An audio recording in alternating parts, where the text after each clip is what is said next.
Hey, gang. How's everybody doing? Hello, Beige. Wade in. Welcome aboard, guys. I'm Matt Manero. I hope you guys can hear me okay. I have a little bit of downtime before I have to pick my son up at a practice, so I stopped by my favorite cigar store and wanted to do a little scope here on the dangers of false positive. Who knows what I'm talking about when I talk about false positive? Not many people. It's such an important topic that most people don't know much about. And I've done a lot of talking, I've done a lot of writing, and a lot of speaking on false positives. So I want to talk to you guys about it tonight. Do me a favor, tell me who's on board. Fire up some hearts if you like this. Let's share this. Let's retweet this, baby. Who's on board right now? Who do we have? Tell me what you got. Hey, sweet Beige, I'm glad you enjoyed that scrum this morning. I'm glad you enjoyed that. Backwoods Boys 7. How you doing, man? Welcome aboard. I appreciate those hearts, guys. I'm coming to you from Addison, Texas, a cigar store called Elite Cigar Cafe. Used to be right around the corner from my office and not too far from where I got to pick my son up here in about an hour and a half. So I thought I'd stop in, I'd grab a cigar. I thought it was very apropos, right? Cigars represent success for a lot of people, right? The big fat cat with the cigar, right? And I think it's an important message tonight about this concept of false positive. So let's talk about what is false positive, right? What does it mean? There's two times that false positive typically kicks in, and hopefully we can get more people on board so more people can be impacted by this message because it's really important. So do me a favor if you would, let's reshare this, let's retweet this, and you guys can fire up any questions that you want for me. But tonight's topic, thank you, Beige, for inviting other followers. That's really sweet. I appreciate you doing that. Tonight's topic is important, and I think a lot of people are going to resonate with this. The topic is false positive, and here's what happens. The first time somebody embraces false positive is usually early on in somebody's career when they're busted broke, right? Maybe later on in their career they've made some mistakes, but usually when financially things are very tough. And so you're going to end up going to probably a pretty low place. And you're going to pick yourself up by your bootstraps and you're going to go get yourself a new job. And you are going to try and fix your financial situation. That becomes a dangerous spot for most people because what they end up doing is whatever it takes to get out of that bad spot. That's a bad spot though, when the bills aren't getting paid and the collectors are calling you and you are driving a hoopta and you're living in a dumpy apartment and financially things don't look so good. So you go and do something about it, right? But a lot of people misconstrue that as grit. Man, anybody's going to do the same thing. They're going to go out to the marketplace and they're going to try and fix their situation. And typically you will fix that situation. You will do something that starts to make more money. You'll close some deals. You'll get a few paychecks under your belt and you'll recreate some stability. And then here comes false positive. Bam! Bop you right in the face.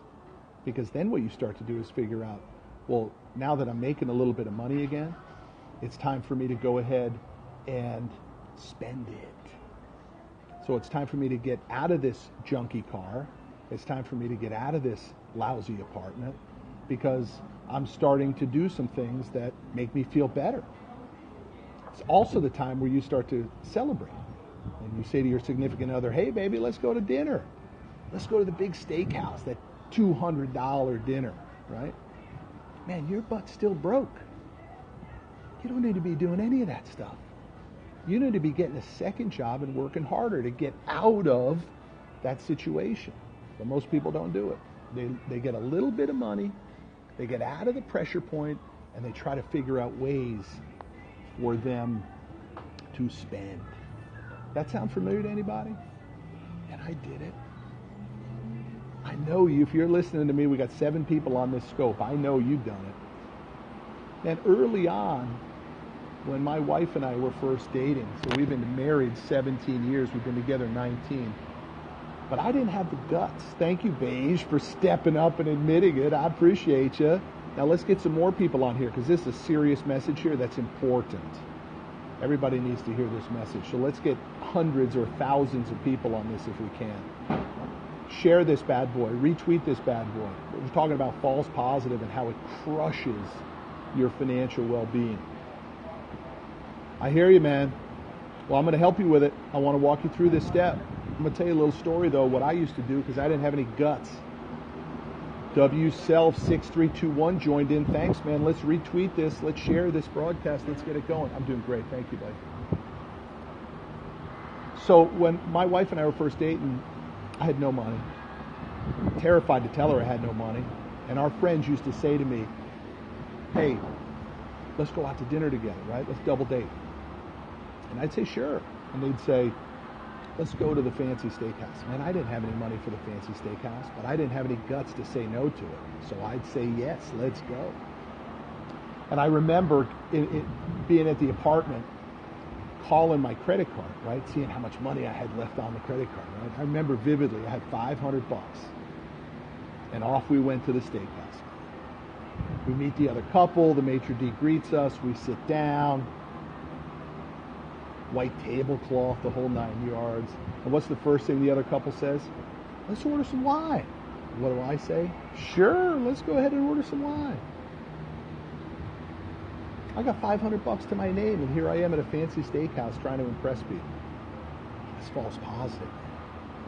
That's living in false positive. Sound familiar? So then what happens is we go around the table and we all start ordering appetizers, we all start ordering salads, we all start ordering filet. Right? Everybody's having a great time. And then, of course, the ladies say, well, let's get some dessert, right? Sure, let's go ahead and have some dessert. Let's get one for each of us and we'll just share it, right? Okay. The whole time I'm panicked. I'm just freaking out, right? Let's hope it doesn't go over 500. So what do? I excuse myself. I go into the bathroom, the men's bathroom. I'll go into the stall. I'll pull my credit card out again.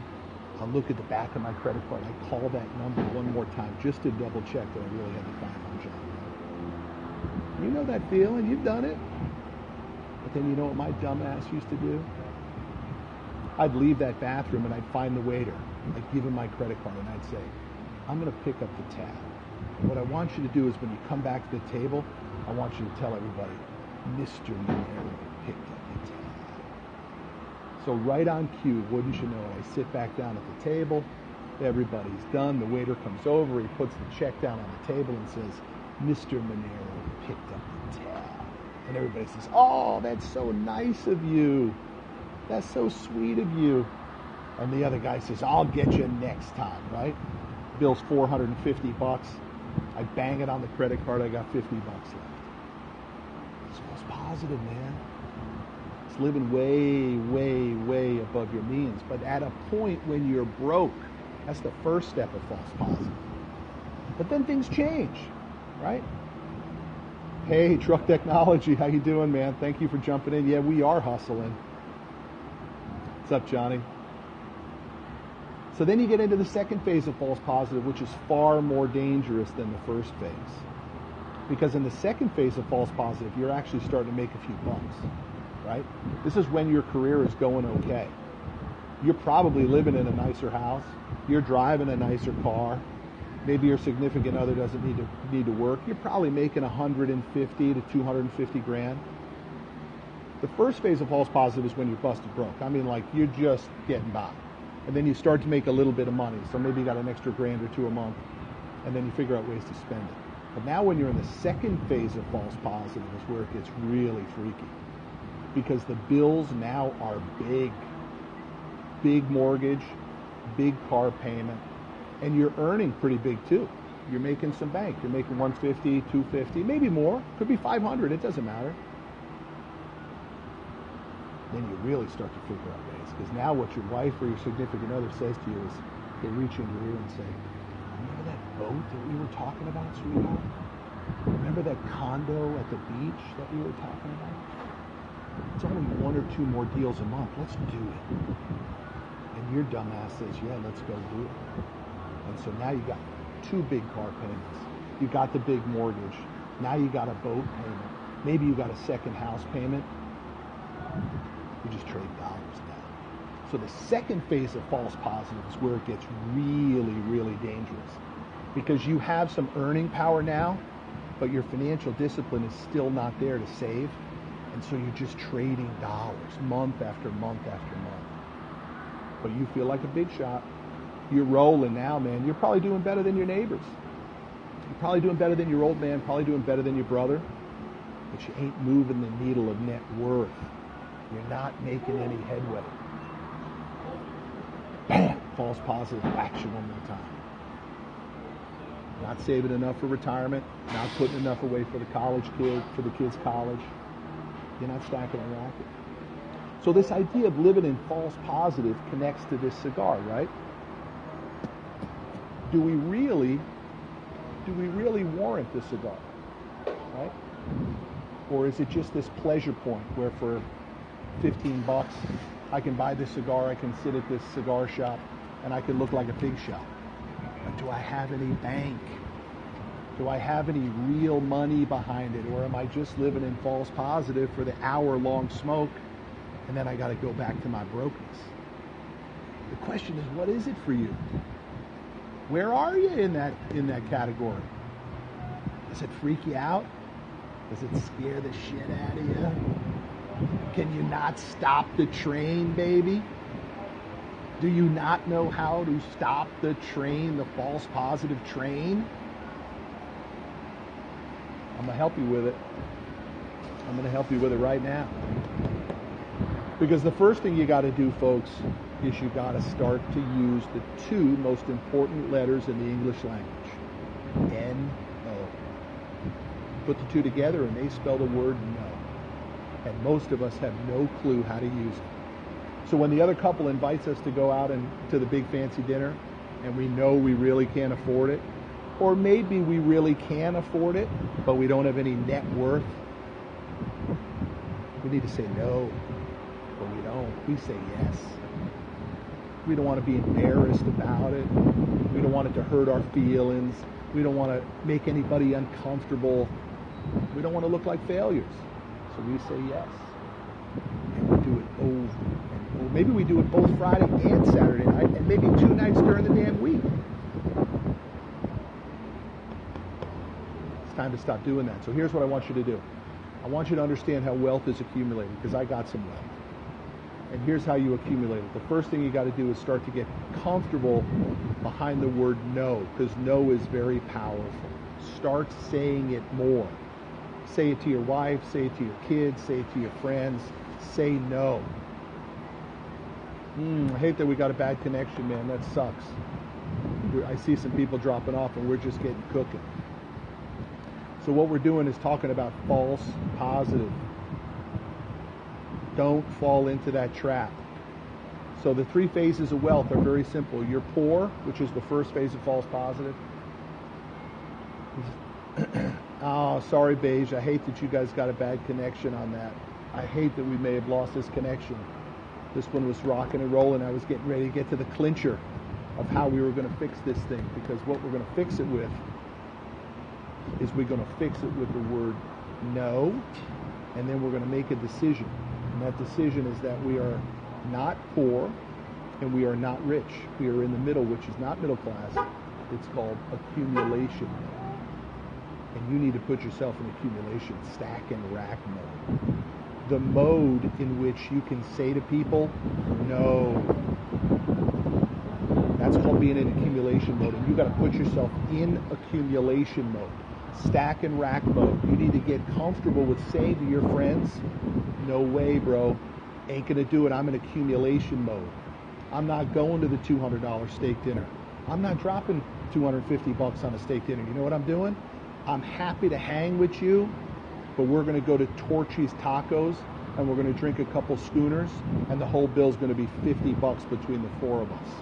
If you want to roll with me like that, let's go have a good time. If that doesn't fit for your lifestyle, if that's not cool enough for you, I'm out. That's accumulation mode.